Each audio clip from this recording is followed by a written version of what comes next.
আওয়ামী লীগ সরকারের যে 15 বছরের শাসন, সেই শাসনে আমি মনে করি, আমার বিবেচনায় তাদের যে কুশাসন, দুঃশাসন, সেই শাসনকে তারা ভুলতে পেরেছে কিনা, অথবা এখনো তারা আওয়ামী লীগকে সমর্থন করে কিনা, করলে কতটা করে, অথবা তার বিপরীতে অন্তর্বর্তীকালীন সরকারের যে পারফরমেন্স, সেটাকে তারা কিভাবে মূল্যায়ন করছে, এই সমস্ত বিষয় নিয়ে আমি একটা জরিপ করেছিলাম। আবার আমার জরিপে একটা মাত্র প্রশ্ন ছিল।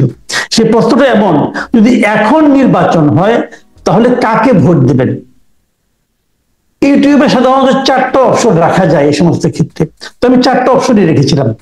একটা ছিল বিএনপি, আরেকটা ছিল আওয়ামী লীগকে, একটা বিএনপিকে, আরেকটা হলো জামাতকে, আরেকটা হলো গণ অভ্যুত্থানকারী ছাত্ররা যদি কোনো দল করে তাহলে সেই দল কি। এবং আমি খুব কিছুটা বিস্ময়ের সঙ্গে আমি লক্ষ্য করলাম, সেখানে সর্বোচ্চ ভোট পেয়েছে আওয়ামী লীগ।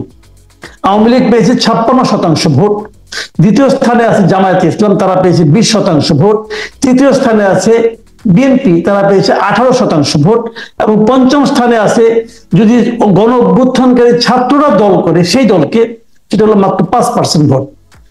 এই জরিপটা আমি দিয়েছিলাম হলো আজকে থেকে 5 দিন আগে। এই 5 দিনে মোট 91,000 মানুষ ভোট দিয়েছে।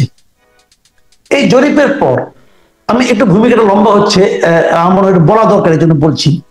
এই জরিপ যখন আমি প্রকাশ করলাম, তখন অনেকে আমার বিরুদ্ধে এই ধরনের অভিযোগ করলো যে ছাত্রলীগের সব লোকেরা আমার এখানে এসে ভিড় করেছে, ছাত্রলীগ অথবা আওয়ামী লীগ তাদের কোনো যাওয়ার জায়গা নেই, ঘরের মধ্যে লুকিয়ে আছে, লুকিয়ে বসে বসে আমার এখানে ভিড় করেছে, এবং সে কারণেই এত ভোট পড়েছে। তো এটা আসলে বাস্তব চিত্র নয়, একেবারেই বাস্তব চিত্র নয়। তো এটা আমার কাছে বাস্তব চিত্র বলে মনে হয় না। আপনার কাছে আমার দুটো প্রশ্ন। 1 নম্বর প্রশ্ন হলো, আপনি কি এই জরিপের ফলটাকে বাস্তব চিত্র বলে মনে করেন কিনা? 1 নম্বর, এটা কি আর্টিফিশিয়াল রেজাল্ট কিনা? 1 নম্বর। আর 2 নম্বর হলো, আপনি আসলে কি মনে করেন যে অন্তর্বর্তীকালীন সরকারের যে পারফরমেন্স, সেই পারফরমেন্সের সঙ্গে মানুষ কি আগের সরকারকে তুলনা করছে, এবং তুলনা করে কি তারা নতুন করে সিদ্ধান্তে পড়ছে? এই দুটো প্রশ্ন আপনি একবারে করলাম, আপনি দুটো সম্বন্ধে আপনার অভিমত জানতে চাই।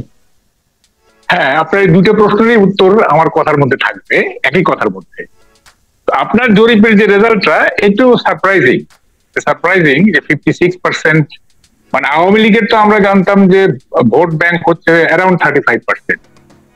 এইটা ধরেন যে গণ অভ্যুত্থানের কারণে একটু কমে যাওয়ার কথা, তাই না? এটা ধরেন 25-30 হয়ে যাওয়ার কথা, বা 15 হয়ে যাওয়ার কথা। এটা 56 কিভাবে হলো, এটা একটু সারপ্রাইজিং।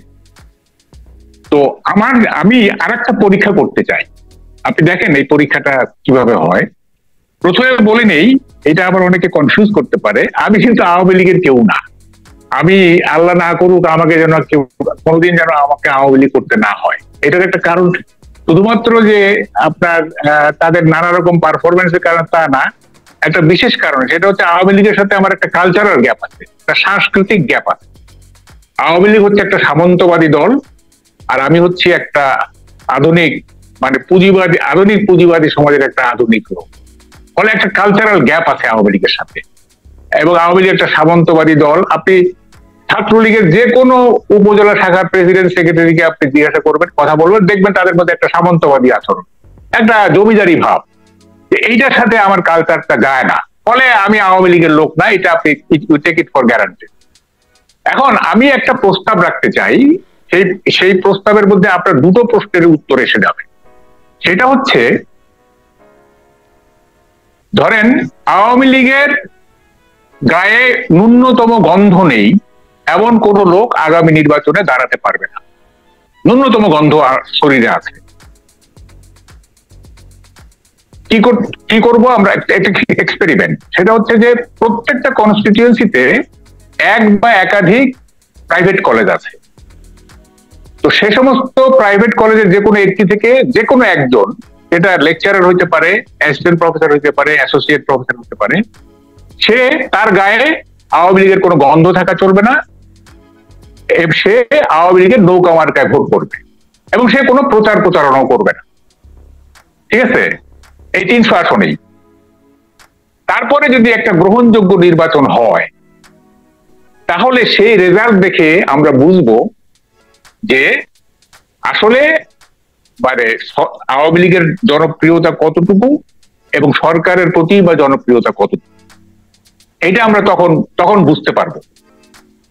এবং যদি দেখা যায় যে আওয়ামী লীগ অনেক ভোট পেয়ে যাচ্ছে, তখন আমরা এটা বলতে পারবো যে এইটা আসলে আওয়ামী লীগকে ভালোবেসে নয়, এইটা বর্তমান সরকারের যে অ্যাক্টিভিটিস সেইটার প্রতিবাদ করে এটা ভোট দিয়েছে, এটা বাই ডিফল্ট ভোট।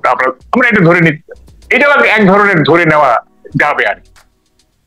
তো এইটা একটা পরীক্ষা হওয়া উচিত যে আসলে এই যে আমরা বলতেছি স্বৈরাচার এসে বলতেছি, আসলে সাধারণ মানুষের আওয়ামী লীগের প্রতি অ্যাটিটিউড কি, হ্যাঁ, সেইটা একটা যদি পরীক্ষা হয় তাইলে বোঝা যাবে। এবং এটা নির্বাচন ছাড়া থামাচ্ছি, আমি একটু থামাচ্ছি, আমি বুঝতে পেরেছি আপনার মানে এইটা স্পিরিটটা আমি বুঝতে পেরেছি। তো এই ধরনের একটা হাইপোথেটিক্যাল টেস্টের কথা যখন আপনি ভাবছেন, তখন আপনার কাছে আমার প্রশ্ন যে আপনি নিজেও তো কিছুটা চিন্তা করেন, আপনি এইখান থেকে কি রেজাল্ট আসতে পারে বলে আপনি ধারণা করছেন, তা কি বলা যাবে?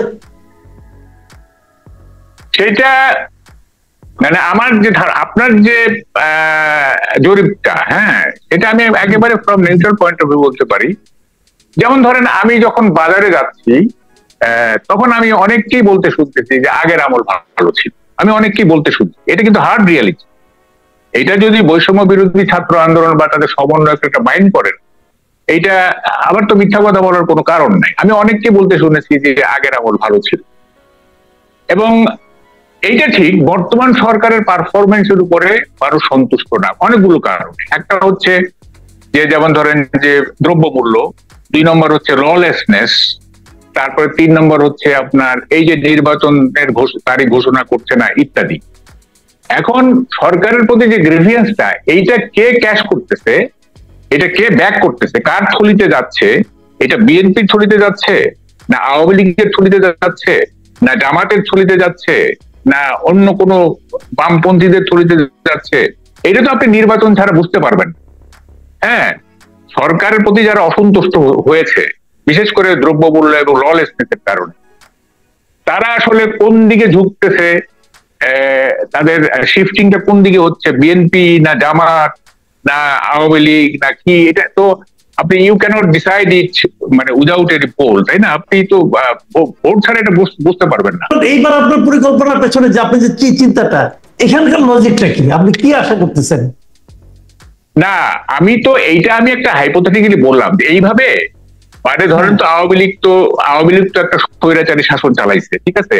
এখন আওয়ামী লীগের যারা দোষর ছিল তারা নির্বাচন এলাকায় হয়তো যাইতে পারবে না, তারা এলাকাতেই যাইতে পারবে না, মানুষ এত ক্ষেপে আছে, তাই না? তো ফলে এদেরকে বাদ দিয়া যারা একেবারে নন আওয়ামী লীগার, যাদের মধ্যে কোনো আওয়ামী লীগ গন্ধ নাই, তারা নির্বাচন করে দেখুক। হ্যাঁ, তারা নির্বাচন, ওই যে আমি বললাম যে আমার কাছে ক্লিয়ার আপনার বক্তব্যটা, কিন্তু আমার কথাটা হলো কি, এই যে আপনি এরকম ভাবছেন, আপনি বলছেন যে সরকারের জনপ্রিয়তা, বর্তমান সরকারের জনপ্রিয়তা কিছুটা হলেও কমছে, বিপরীত দিকে মানুষের সঙ্গে আওয়ামী লীগের তুলনাও করছে, এর পেছনে কি আপনি এই যে বর্তমানে যে একটা ঘটনা চলছে, যে মনে করেন এই সংবিধান মানি না, বঙ্গবন্ধুকে মানি না, আজকে একজন উপদেষ্টা বললো যে দরবার হল থেকে বঙ্গবন্ধুর ছবি নামিয়ে দিয়েছেন, একটা বাহাদুরি করে সামনে দাঁড়িয়ে উনি ফেসবুকে স্ট্যাটাস দিলেন, এই যে ঘটনাগুলি, এই ঘটনাগুলি কি আমাদের দেশের কিছু সংখ্যক নাগরিককে একটু হলেও বিরক্ত করছে? আপনার কি মনে হয়?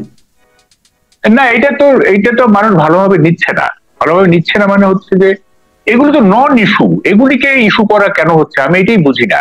ইস্যু তো এখন দ্রব্যমূল্য, ইস্যু তো এখন মানে ললেসনেস, ইস্যু তো এখন নির্বাচন, হ্যাঁ সংস্কার তো কিছু আছে, এগুলি তো নন ইস্যু। এগুলি দিয়ে কি অ্যাচিভ করা যায় আমি বুঝি না। হ্যাঁ, এইটা তো কিছু মানুষকে খেপানো হচ্ছে, ধরেন যারা প্রো আওয়ামী লীগার, হ্যাঁ, যারা ডাইহার্ড আওয়ামী লীগার, তারা খেপে যাচ্ছে, তাই না? আপনি তো কাউকে হস্টাইল করে তো কোনো লাভ নেই, আপনাকে তো পলিটিক্স অফ অ্যাকোমোডেশন করতে হবে, তা না হলে তো সোসাইটিতে আপনি সুস্থির করতে পারবেন না। এই সোসাইটিকে তো আনরেস্ট করলে তো আপনাদেরই ক্ষতি, আপনারা শাসন করতে আপনার কষ্ট হবে। সোসাইটি যদি আনরেস্ট হয়ে যায় তাহলে আপনারা কিভাবে ভালোভাবে শাসন করবেন? তো সোসাইটিকে তো আপনাকে সুস্থির রাখতে হবে, এবং সোসাইটিকে যদি সুস্থির রাখতে হয় তাহলে তো আপনাকে এই ধরনের ইস্যুতে হাত দেওয়া উচিত না। যে সমস্ত ইস্যু, আর আরেকটা কথা হচ্ছে এই যে বঙ্গবন্ধুর ছবি যে নামানো হলো, এইটা কি কোনো আমি জানি না ঠিক উপদেষ্টা পরিষদে কোনো সিদ্ধান্ত হয়েছে এটা, এবং সিদ্ধান্ত আকারে এটা হয়েছে না একজন উপদেষ্টার নিজস্ব এটা হয়েছে, আমি ঠিক জানি না। হ্যাঁ, কারণ এইটা তো এখন পর্যন্ত না, এখন পর্যন্ত তো কনস্টিটিউশন আপনি বাতিল করেন নাই কিংবা স্থগিত করেন নাই। কনস্টিটিউশন যে বাতিল করে বা স্থগিত করে যদি করতেন তাহলে তো কোনো ব্যাপার ছিল না, কিন্তু যেহেতু কনস্টিটিউশন এখন ইনঅ্যাক্ট আছে, হ্যাঁ, তো ফলে আপনি কনস্টিটিউশন যেহেতু শেখ মুজিবুর রহমান হচ্ছে ফাদার অফ দি নেশন, তাইলে আপনি যে তার ছবিটা নামাচ্ছেন এইটার তো একটা আইনগত ভিত্তি লাগবে। এখন আপনি বলতে পারেন যে অভ্যুত্থানের সরকার, এখানে আইন টাইন নাই, কিছু নাই, দ্যাট ইজ ডিফারেন্ট। ওটা যদি আপনি বলেন যে অভ্যুত্থানের সরকারের আমরা এটা কোনো আইন টাইন বুঝি না, তাহলে তো আর কোনো বিতর্ক চলে না। কিন্তু আপনাকে যদি তাই হয় মাহবুব ভাই, যদি তাই হয় তাহলে ওনারা তো যে উপদেশটা এটা করেছেন উনি নিজেও তো তার কিছুক্ষণ আগে এই সংবিধানের অধীনেই শপথ নিলেন, এটা কেমন হলো? এটা হ্যাঁ, এটা কন্ট্রাডিক্টরি না। আপনি সংবিধানের একটা বিষয় যে বঙ্গবন্ধু হচ্ছে, শেখ মুজিবুর রহমান হচ্ছে জাতির পিতা, তাই না?